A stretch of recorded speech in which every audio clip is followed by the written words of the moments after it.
Partis en outsider à la CAN, les voilà de retour au pays, tête haute, après avoir rendu fier tout un peuple.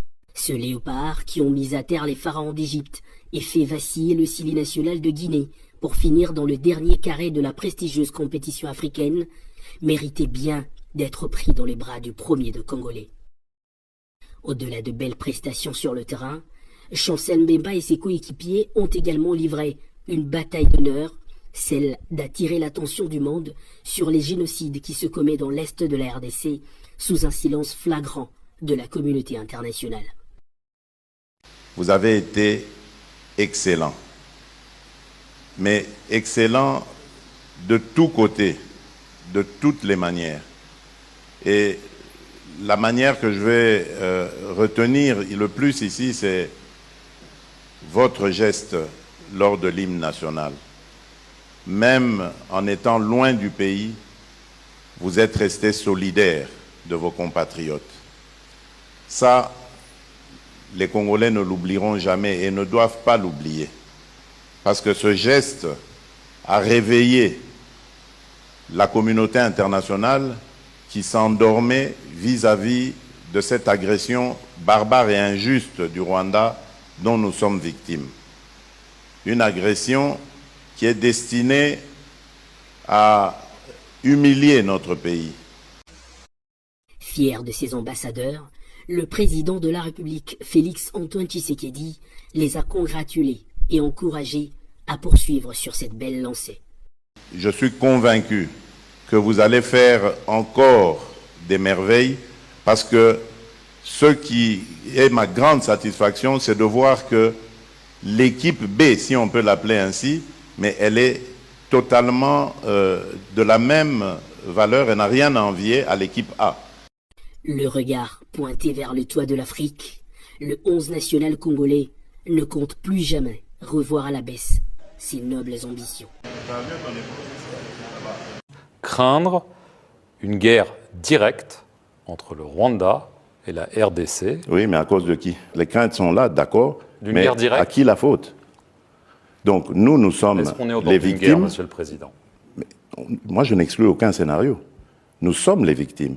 Donc on n'a pas à regarder dans notre direction. Il faut regarder dans la direction de ceux qui sont coupables de cette agression, de cette situation.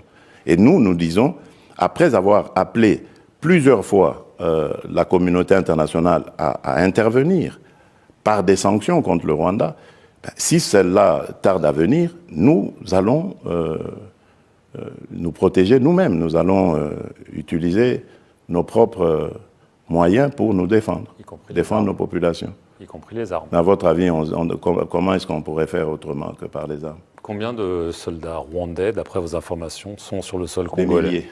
Des milliers? Oui, ils sont là par milliers. Par milliers? Oui. Est-ce que Paul Kagame, pour vous, est le véritable chef du M23? Bien sûr. D'abord, le M23, c'est une coquille vide. Ce sont les RDF qui se battent. Mais nous en avons les preuves. Parce qu'aujourd'hui, avec les armes que nous avons, la technologie que nous avons, nous les voyons. Nous avons des images. Je ne parle pas en l'air. Je parle sur base de faits avérés.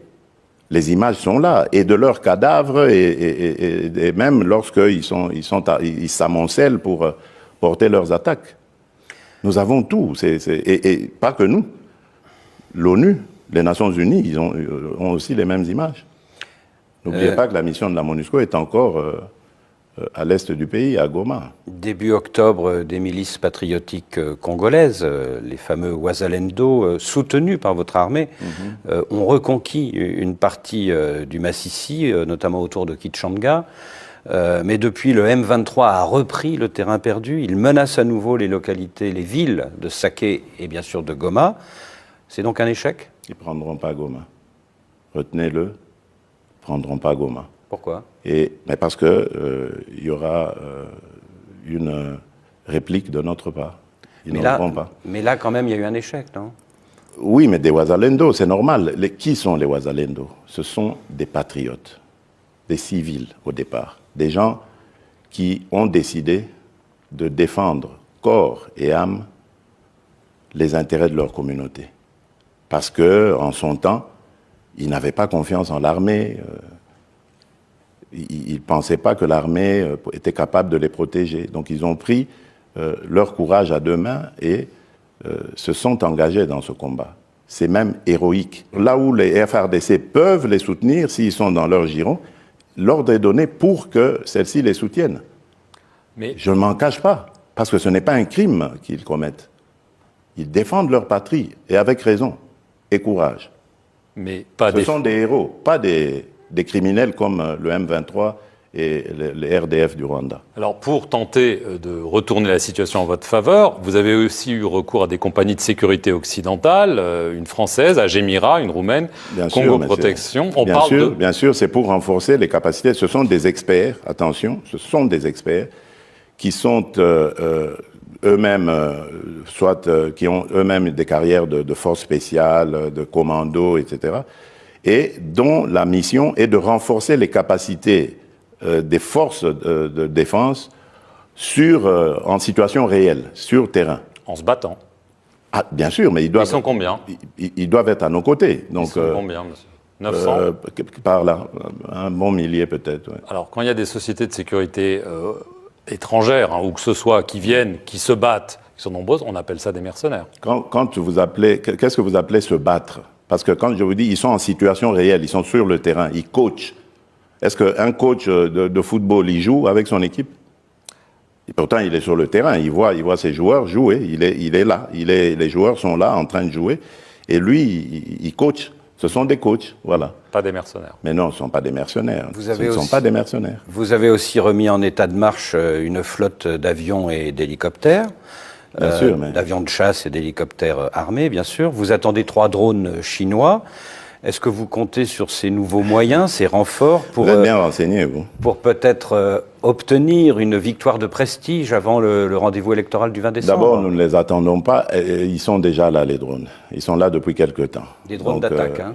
Bien sûr, mais qu'est-ce qu'il y a de mal là? Est-ce que vous comptez sur ces nouveaux moyens pour avoir une victoire militaire de prestige avant le 20 décembre? Je crois que je vous ai dit, non, je ne joue pas avec ça. Moi, je ne fais pas de politique politicienne. Pas du tout. Moi, je défends les intérêts de mon pays et de mon peuple. Et je les défends avant, pendant ou après les élections. Je vous ai dit que pour Rutshuru, pour le Massissi, c'était mort pour les élections en ce moment. Je l'avale avec difficulté, mais je l'avale.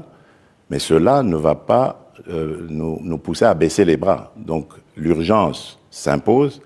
Nos populations sont dans des conditions inacceptables, il faut les ramener chez elles. Et donc, même pendant le processus électoral, les efforts pour les ramener vont continuer. Donc vous voyez que ce n'est pas lié du tout à un résultat quelconque qu'il faudrait avoir avant le 20 décembre. Monsieur le Président, merci de nous avoir reçus à Kinshasa.